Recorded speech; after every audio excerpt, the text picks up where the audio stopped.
دلائل میں سے ایک دلیل صرف اس وقت پیش کر کے اس پر اپنی بحث مکمل کر کے قیامت تک کے لیے ان کو دعوت دے رہا ہوں جواب کی کہ دعوت سر دیواروں سے مار مار کے ٹکرا کے مر جائیں گے مگر کبھی بھی جواب نہیں دے سکیں گے۔ یہ بخاری شریف جلد نمبر 4، اس کی ایک دلیل ہم نے اپنے عقیدہ توحید سیمینار میں ابتدائی پہلی دلیلوں میں پیش کی تھی، اس سے بات شروع کر رہے ہیں۔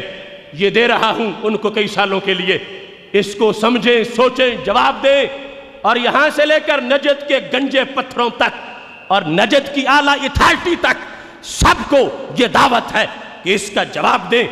یہاں پر میرے آقا صلی اللہ علیہ وسلم کا وہ فرمان موجود ہے، حدیث نمبر 6036 ہے، جو بخاری شریف میں 4 مقامات پر موجود ہے، جس میں نبی اکرم نور مجسم شفیع معظم صلی اللہ علیہ وسلم سے جب ایک صحابی نے چادر مانگی تھی جن کا نام حضرت عبد الرحمن بن عوف رضی اللہ تعالیٰ عنہ ہے، اختصار کرتا ہوں، چادر انہوں نے مانگی تو صحابہ نے تنقید کی، تم نے چادر کیوں مانگی؟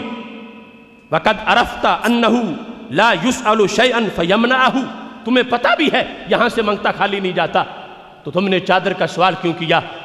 صحابی نے اپنا عقیدہ بتایا، میں نے چادر کیوں مانگی؟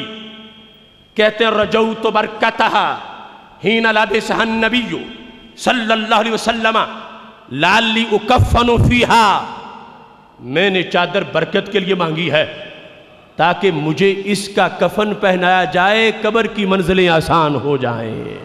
بخاری شریف سند کی ذمہ داری، استدلال لفظ لفظ کا اور مطلب یہاں جو موجود ہے اس کے لحاظ سے ہر چیز کی مکمل ذمہ داری کے ساتھ اپنی بات بڑھا رہا ہوں۔ الکوثر الجاری شرح بخاری، اس کے اندر امام احمد بن اسماعیل شافعی ثم الحنفی وہ اس حدیث کی شرح میں کیا لکھتے ہیں، چونکہ بات ہے آج عقیدہ توحید اور ائمہ حدیث میں نے پیش کی، اب ائمہ حدیث کی گواہیاں میں دعوت دے رہا ہوں اس جھوٹی فکر کو جن کا 1.5 صدی سے پہلے کوئی نشان نہیں، اور تانے ہمیں دے رہے تھے کہ تم 1857 یا 1864 سے پہلے کہیں اپنے مسلک کی کوئی ایک شطر بھی دکھاؤ۔ میں ایک شطر نہیں، پورا دفتر دکھا رہا ہوں کہ دار ارقم سے لے کر آج تک ہر طرف اہل سنت و جماعت کے مسلک کے جھنڈے لہرا رہے ہیں۔ الکوثر الجاری جلد نمبر 3 صفحہ نمبر 305، اس میں یہ لکھا ہے، اور یہ حدیث جب باب من استعد الکفن فی زمن النبی صلی اللہ علیہ وسلم میں آئی ہے، وہاں پر امام لکھتے ہیں سوال کیوں کیا؟ کہتے ہیں چادر اس لیے مانگی، انما سألتہ لتکون کفنی، حضرت عبد الرحمن بن عوف چادر مانگنے والے کہتے ہیں میں نے اس لیے مانگی کہ تاکہ میرا کفن بن جائے۔ تو پھر کیا ہوگا؟ کہتے ہیں لم آبوہ علی فعلہ قال لم اطلبہ للدنیا، صحابی نے کہا میں نے دنیا کے لیے نہیں مانگی، کس واسطے مانگی ہے؟ کہتے ہیں بل رجاء برکتہا، میں نے تو برکت کے لیے مانگی ہے۔ نتیجہ کیا ہوگا؟ کہتے ہیں فإنہا مست، اس نے چھوا ہے اس چادر نے کس کو؟ جسدہ الشریف، میرے محبوب کے پرنور جسم کو۔ مست جسدہ الشریف، اس نے میرے نبی علیہ السلام کا پرنور جسم چھوا ہے، تو کیا ہوگا؟ کہتے ہیں فَيَكُونُ سَبَبًا لِدَفْعِ الْعَذَابِ، یہ دفع عذاب کا سبب بن جائے گی، دفع عذاب کا سبب بن جائے گی۔ چادر میں نے اس لیے لی تاکہ دفع عذاب ہو جائے، دفع عذاب کا سبب بن جائے۔ میں پوچھتا ہوں جو بخاری میں واضح لفظ ہیں صحابی کے، حین لبسہ النبی صلی اللہ علیہ وسلم لعلی اکفن فیہا، کہ جب بھی فوت ہوں گا برکت تازہ ہی رہے گی، کفن اس کا ہوگا، میری قبر کی منزلیں آسان ہوگی، تو کتنے صحابہ تھے جنہوں نے ان پر شرک کا فتویٰ لگایا ہو؟ کتنے صحابہ ہیں جنہوں نے ان پر یہ حدیث پڑھی ہو، اے عبد الرحمن بن عوف اذا استعنت فاستعن باللہ، تمہیں یاد نہیں کہ سرکار نے فرمایا ہے جب بھی مدد چاہو تو اللہ سے، تم چادر کے پیچھے کیوں پڑ گئے ہو؟ اذا استعنت فاستعن باللہ پیش کر کے لوگوں کو گمراہ کرنے والی کمپنی سے میں پوچھتا ہوں کہ حضرت عبد الرحمن بن عوف کو یہ حدیث نہیں آتی تھی؟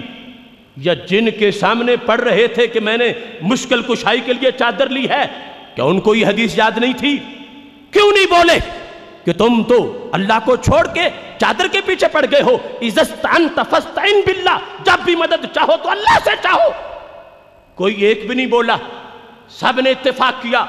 میں غلام حافظ الحدیث ہزارہ حدیثوں کو سامنے رکھ کے بات کر رہا ہوں، کسی ضعیف روایت میں بھی نہیں ہے کہ کوئی ایک صحابی بھی بولا ہو جس نے یہ حدیث مقابلے میں پڑھی ہو، اذا استعنت فاستعن باللہ، کہ جب بھی مدد چاہو رب سے چاہو۔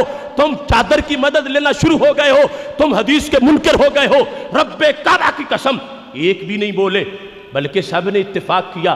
اسی بخاری میں ہے، حضرت سال بن سعد راوی ہیں کہ جب حضرت عبد الرحمن بن عوف کا وصال ہوا، اسی چادر کا سب نے کفن پہنایا اور دنیا کو بتایا کہ یہ صرف ان کا ہی عقیدہ نہیں، یہ ہم سارے صحابہ کا عقیدہ ہے۔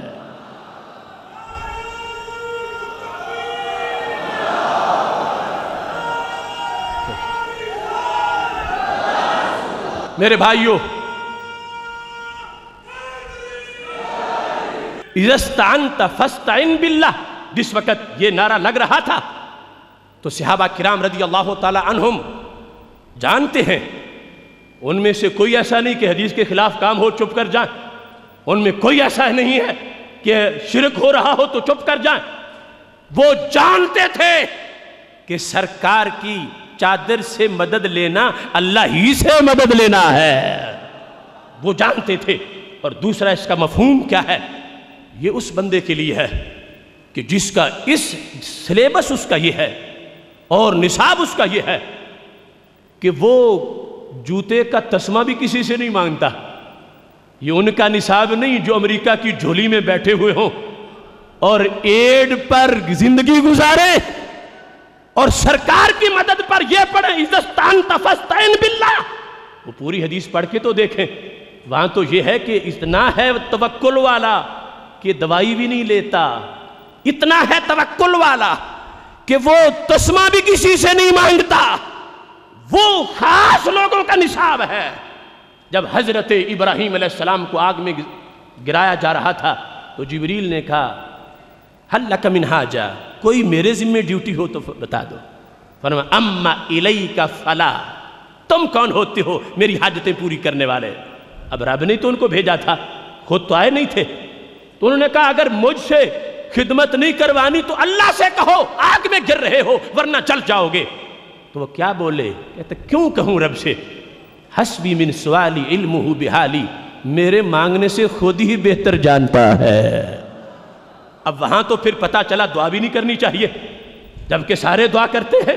اللہ سے مانگنا، یہ تو خلیل تو اس کا بھی انکار کر گئے۔ حسبی من سوالی علمہ بحالی، بولوں تب جو وہ جانتا نہ ہو، وہ تو جانتا ہے۔ جس کا یہ انداز ہو نیچے امت میں آ کر صبر کا، توکل کا، اس کے لیے ایک علیحدہ سلیبس ہے، لیکن شرک پھر بھی نہیں ہے۔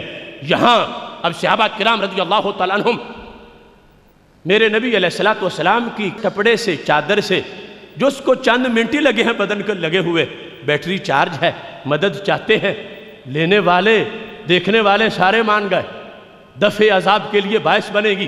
اب اذا استعنت فاستعن باللہ کی تقریریں جو ہمیں سناتے ہیں وہ پوچھیں صحابہ نے پھر چادروں چبے کے پانی کے لیے یہ مدد کے سارے سلسلے کس لیے کیے؟ تو پتہ چلا اذا استعنت فاستعن باللہ کا مطلب یہ ہے کسی بت کے پیچھے نہ جاؤ، طاغوت کے پیچھے نہ جاؤ، اللہ کے محبوبوں کی مدد اللہ ہی کی مدد ہے۔